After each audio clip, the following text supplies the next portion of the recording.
नमस्कार दोस्तों, कविता Yadav YouTube channel पर आप सभी का स्वागत है।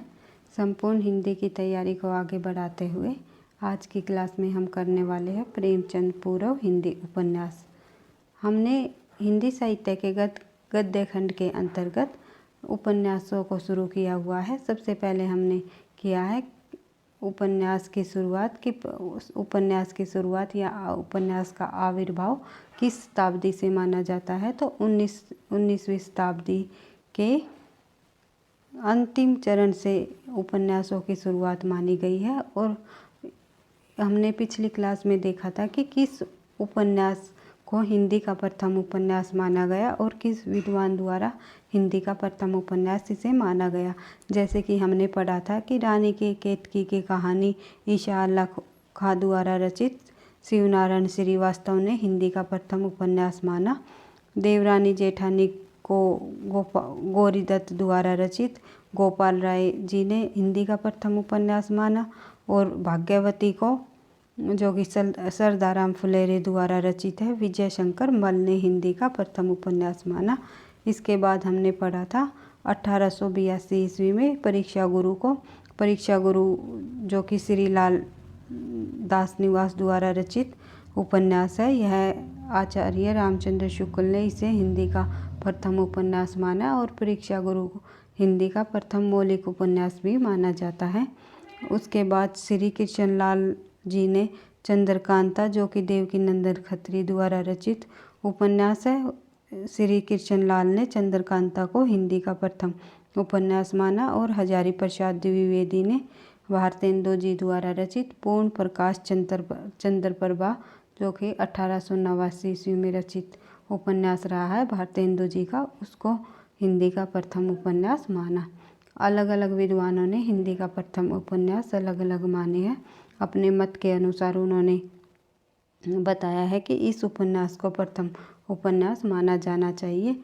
तो उपन्यासों को हम 3 विकास क्रमों में विभाजित करते हुए पढ़ रहे हैं, जैसे कि प्रेमचंद पूर्व के हिंदी उपन्यास, प्रेमचंद युगीन हिंदी उपन्यास और प्रेमचंद बाद के हिंदी उपन्यास। तो प्रेमचंद को केंद्र में रखकर हम हिंदी उपन्यासों के विकास क्रम को पढ़ेंगे। तो शुरुआत कर लेते हैं प्रेमचंद पूर्व हिंदी उपन्यास।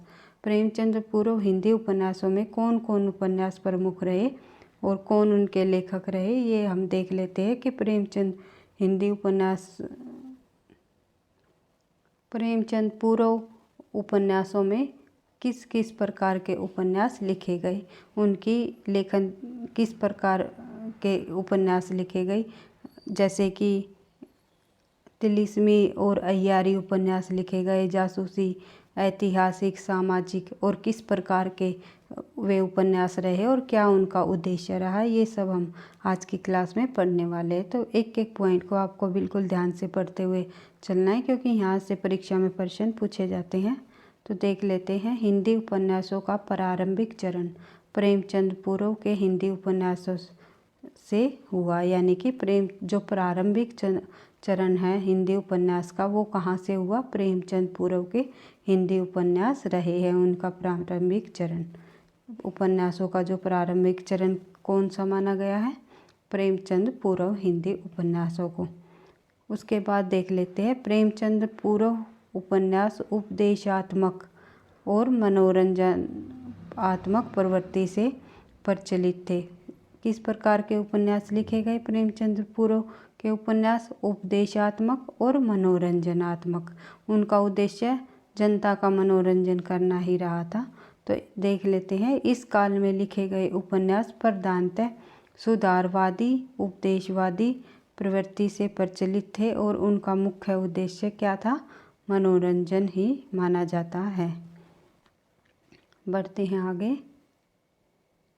इस काल का प्रमुख उपन्यासकार, जो प्रेमचंद पूर्व जो हिंदी उपन्यास रहे हैं, उस काल के प्रमुख उपन्यासकार कौन रहे, देख लेते हैं। कि सबसे पहले देख लेते हैं हम पंडित बालकृष्ण भट्ट जी को, जो कि इस काल के प्रमुख उपन्यासकार रहे हैं। इसके लिखे 3 उपन्यास हैं। पूछ लेते हैं बालकृष्ण भट्ट द्वारा इनमें से कौन सा उपन्यास नहीं है, या इनके उपन्यास को कालक्रम अनुसार भी लगाने को का प्रश्न भी आ जाता है कई बार परीक्षा में, तो देख लेते हैं। सबसे पहले बालकृष्ण भट्ट ने रहस्य कथा 1879 ईस्वी, नूतन ब्रह्मचारिणी 1886, एक अजान सौ सुजान 1892। आप लोगों को इनको याद रखना है कि कौन सा किस सन में है। सबसे पहले रहस्य कथा, नूतन ब्रह्मचारी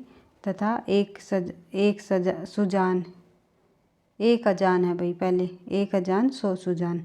कई बार हम उल्टा पढ़ देते हैं, एक सुजान सौ अजान, ये नहीं है, एक अजान और सौ सुजान। इस प्रकार इन्होंने 3 उपन्यास लिखे हैं बालकृष्ण भट्ट जी ने।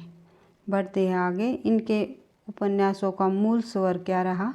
सुधारवादी और उपदेशमूलक उपन्यास रहे हैं इनका मूल स्वर। पूछ लेते हैं, आजकल प्रश्न इस प्रकार से बनते हैं परीक्षा में, ये पूछ लेंगे रहस्य कथा बालकृष्ण भट्ट द्वारा रचित प्रमुख उपन्यास है या पहला उपन्यास है। फिर ये पूछ लेंगे कि इनके जो उपन्यास है इनके उपन्यासों का मूल स्वर सुधारवादी उपदेशमूलक रहा है। इस प्रकार से प्रश्न बनते हैं। तो एक ऑप्शन उनमें गलत डाल देंगे, तो ये पूछ लेंगे कि इनमें से असत्य कौन सा है। तो हमें बिल्कुल एक एक लेखक के उपन्यासों को और उससे संबंधित किस प्रकार के उपन्यास लिखे गए हैं बिल्कुल ध्यान से समझते हुए पढ़ना है। बढ़ते हैं आगे। भारतेंदु जी के मित्र ठाकुर जगमोहन सिंह ने श्यामा सौपन, कई बार परीक्षा में पूछा जा चुका है कि श्यामा सौपन किसका उपन्यास है। तो ये है मित्र भारतेंदु जी के मित्र ठाकुर जगमोहन सिंह का नामक एक वृहद उपन्यास है। यह एक बड़ा उपन्यास माना गया है कि रचना 1888 ईस्वी में की गई। श्यामा सौपन की रचना कब की गई? 1888 ईस्वी में, जो कि जगमोहन सिंह द्वारा रचित एक वृहद उपन्यास रहा है। इसका प्रमुख प्रतिपाद्य राधा कृष्ण के प्रेम का चित्रण रीतिकालीन पद्धति पर करना रहा है। फिर उसके बाद देख लेते हैं लज्जाराम मेहता। लज्जाराम मेहता ने सुधारवादी ढंग पर धूर्त रसिकलाल, स्वतंत्र रमा और परतंत्र लक्ष्मी, बिगड़े का सुधार, आदर्श हिंदू, इस 4 उपन्यासों को लिखा। ये लज्जाराम मेहता द्वारा जो लिखे गए सुधारवादी ढंग पर जो उपन्यास रहे हैं उनसे संबंधित क्रम वाइज लगाना भी आ जाएगा, या फिर ये पूछ लेंगे इनमें से लज्जाराम मेहता का कौन सा उपन्यास है या कौन सा नहीं है। तो देख लेते हैं एक बार फिर से। धूर्त रसिकलाल 1899, स्वतंत्र रमा और परतंत्र लक्ष्मी 1899 ये भी, और बिगड़े का सुधार 1907, आदर्श हिंदू भी 1907। 2 1899, 2 1907 आप लोगों को याद रखना है ये बिल्कुल। इनमें दुर्जनों एवं सामाजिक बुराइयों के परिमाणों को चित्रित कर पाठकों को उपदेश दिया गया है। इसके बाद देख लेते हैं राधा कृष्ण दास जी के उपन्यास। राधा कृष्ण दास ने गोवध की समस्या पर निसाई हिंदू 1990 नामक उपन्यास लिखा गया है। निसाई हिंदू किसका उपन्यास है? राधा कृष्ण दास जग का। और इसके विषय वस्तु क्या रही है? गोवध की समस्या का निवारण करने हेतु ये उपन्यास लिखा गया है। और देख लेते हैं इसके बाद हम प्रेमचंद पूर्व उपन्यासों को कितने भागों में बांटा गया है ये भी देख लेते हैं। किस यानी कि कहने का मतलब ये है कि प्रेमचंद पूर्व जो हिंदी उपन्यास लिखे गए उनका विषय क्या रहा, किस तरह के उपन्यास लिखे गए, किस प्रकार से उपन्यास लिखे गए। तो उनको कितने वर्गों में बांटा?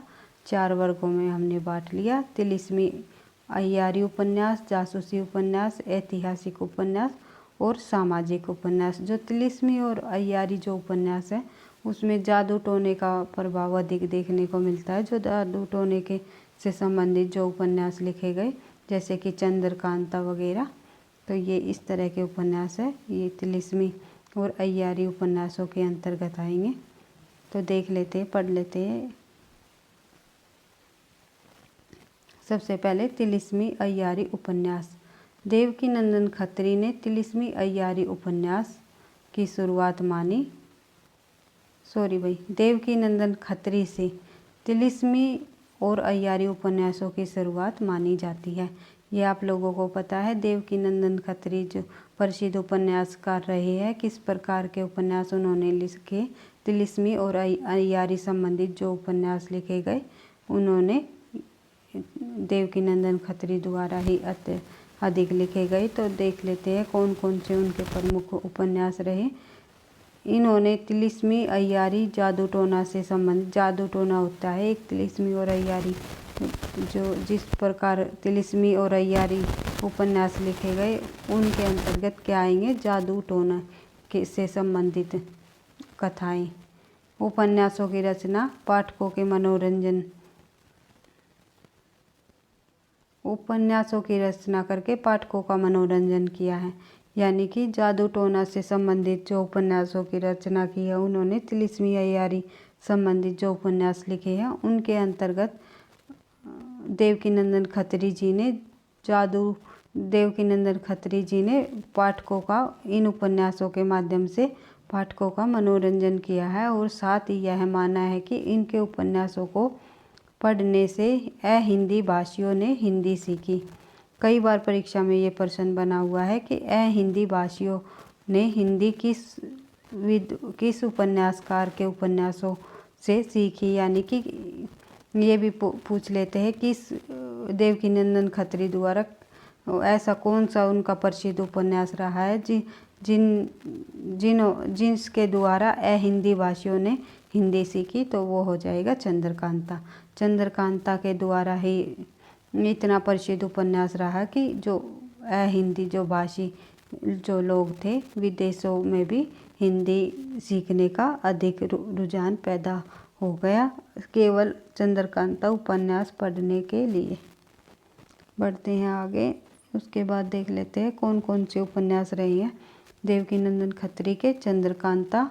चंद्रकांता संतति, भूतनाथ भी इनका प्रसिद्ध उपन्यास रहा है।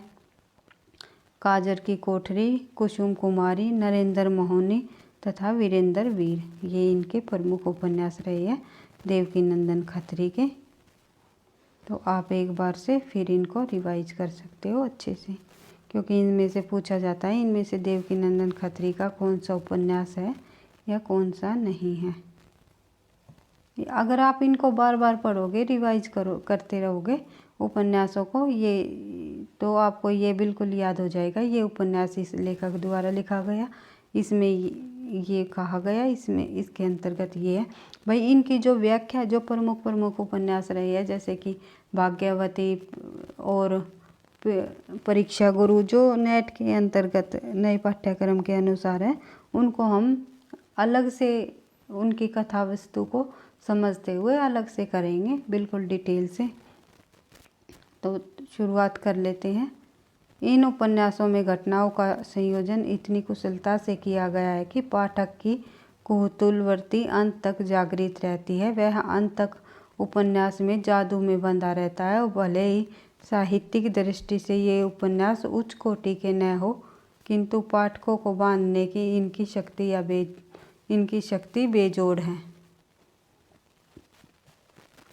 खत्री जी ने उपन्यासों ने पाठकों का भरपूर मनोरंजन किया। खत्री जी के जो उपन्यास रहे हैं पाठकों का भरपूर मनोरंजन किया है, आप लोगों को पता ही है। बढ़ते हैं आगे जासूसी उपन्यासों में।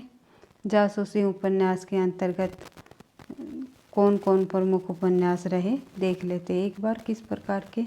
गोपाल राम गहमारी का नाम आता है जासूसी उपन्यासों की जब हम बात करते हैं, क्योंकि गोपाल राम गहमरी एक जासूसी उपन्यासों के लेखक, प्रसिद्ध लेखक रहे हैं। उन्होंने देख लेते हैं, शुरुआत करते हैं। गोपाल राम गहमरी से जासूसी उपन्यास की परंपरा की शुरुआत मानी जाती है। ये पूछ लिया जाएगी तो जासूसी उपन्यास के प्रवर्तक कौन रहे हैं, तो गोपाल राम गहमरी जी जासूसी उपन्यासों के प्रवर्तक माने गए हैं।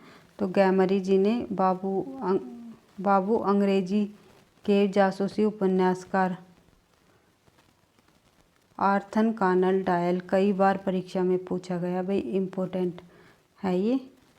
जो आर्थर कॉनन डॉयल है, जो कि अंग्रेजी विद्वान रहे हैं, एक उपन्यासकार रहे हैं, जासूसी उपन्यासकार, उनसे प्रभावित कौन रहे हैं? गोपाल गहमरी जी। इनके जो प्रसिद्ध उपन्यास है गोपाल राम गहमरी जी के, कौन कौन से हैं देख लेते हैं। अद्भुत लाश 1896, सरकटी लाश 1900, जासूस की भूल 1901, जासूस पर जासूस 1904 इनके प्रमुख उपन्यास रहे हैं। जासूस नाम से ही उपन्यासों का इनका नाम भी है, तो आपको याद रह जाएगा ये। और इसी प्रकार के ये उपन्यास लगते हैं। अगर हम पढ़ के देखें तो नाम से ही हमें पता चल रहा है कि ये एक प्रकार के जासूसी उपन्यास हो सकते हैं। तो आगे देख लेते हैं। किशोरी लाल गोस्वामी का नाम भी जासूसी उपन्यासों में उल्लेखनीय है। ऐतिहासिक उपन्यासों में भी पढ़े जाएंगे। हमारे जो ये विद्वान हुए हैं उपन्यासकार लेखक, किशोरी लाल गोस्वामी प्रसिद्ध उपन्यासकार लेखक हुए हैं।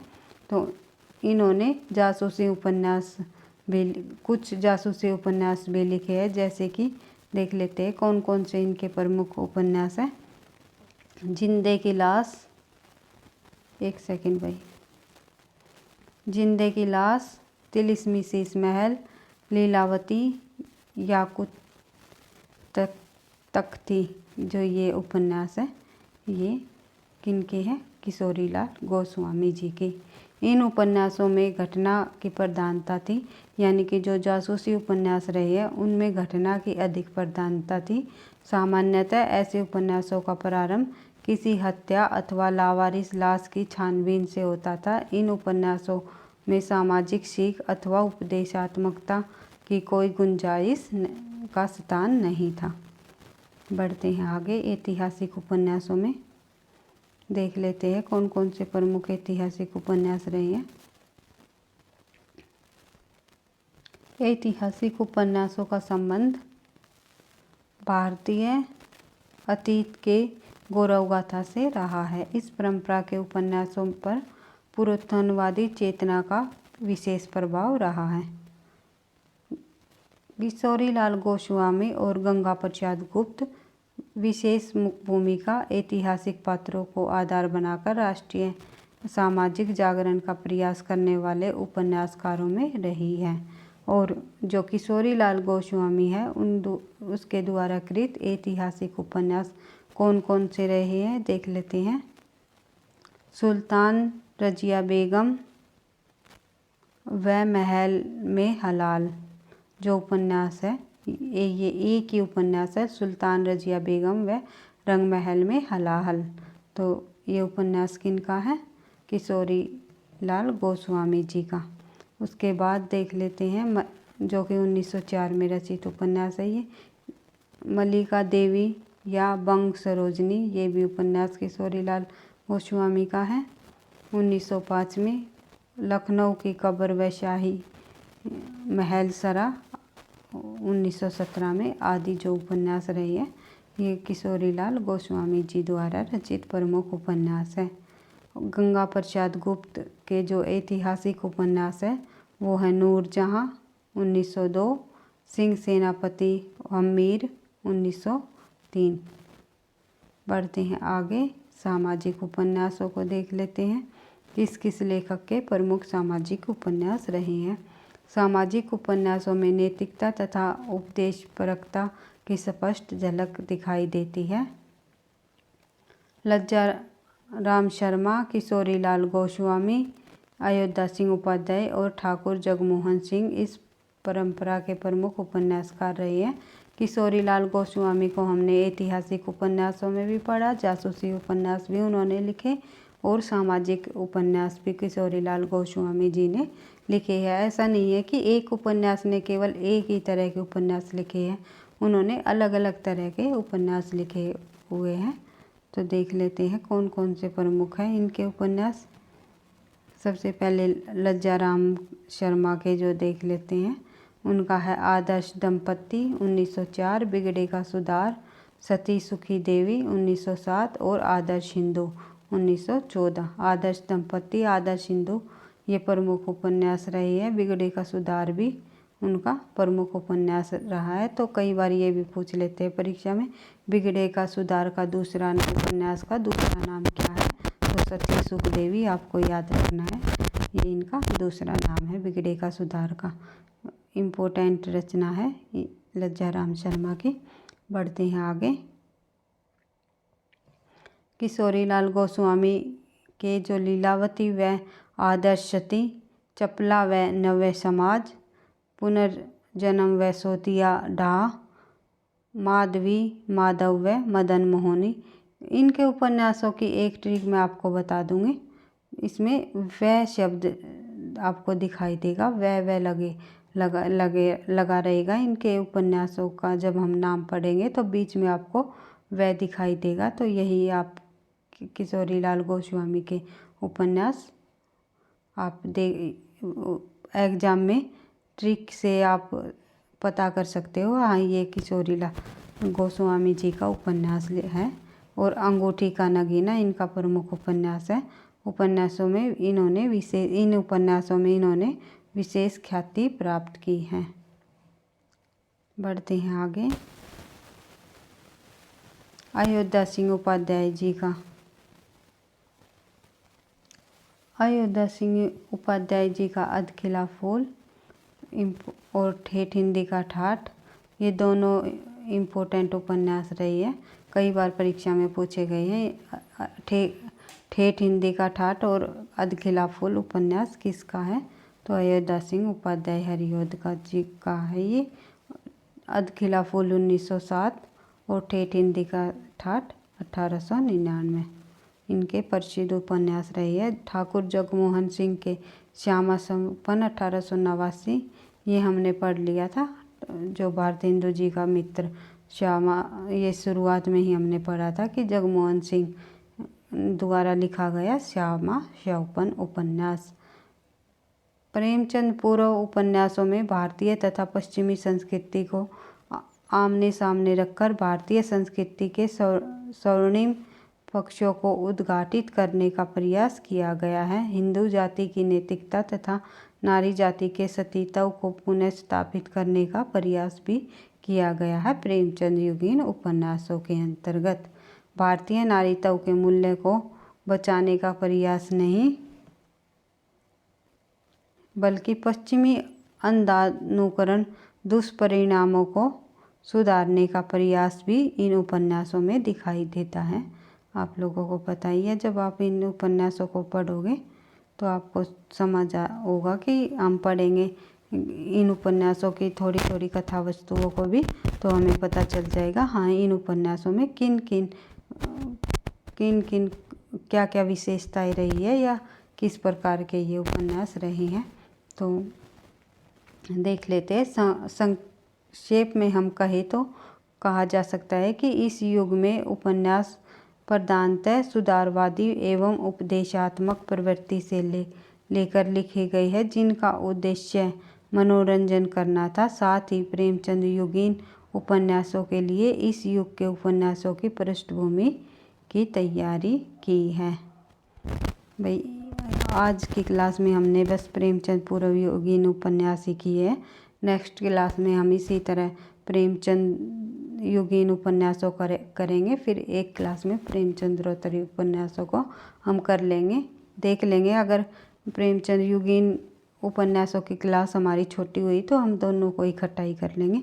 इसी तरह सभी गद्य हिंदी साहित्य की गद्य विधाओं को भी हम साथ साथ करते हुए चल रहे हैं। हिंदी साहित्य के काव्य खंड को भी हम करते हुए चल रहे हैं। और भाषा विज्ञान को तो हमने कंप्लीट कर ही लिया है। अब रह गया हमारा काव्य शास्त्र। काव्य शास्त्र को भी 1-2 दिन में मैं एक क्लास लेकर के साथ साथ हम लेते हुए चलेंगे। साथ साथ हम पिछले सालों के प्रश्न पत्रों को भी कर लिए। इसीलिए हमने हिंदी के संपूर्ण पाठ्यक्रम को एक साथ आगे बढ़ाते हुए हम अपनी तैयारी को आगे बढ़ा रहे हैं। जो बच्चे हमारी अभी तक इन क्लास से अभी तक नहीं जुड़े हैं, आप एक दूसरे के साथ शेयर करके अधिक से अधिक लाभ उठाने का प्रयास करें। और जो चैनल पर पहली बार है तो चैनल को सब्सक्राइब कर लेना, ताकि आपको नोटिफिकेशन समय पर मिलता रहे। वीडियो अच्छी लगी तो लाइक करना, दोस्तों के साथ शेयर करना, पढ़ते रहना, आगे बढ़ते रहना। थैंक यू, धन्यवाद।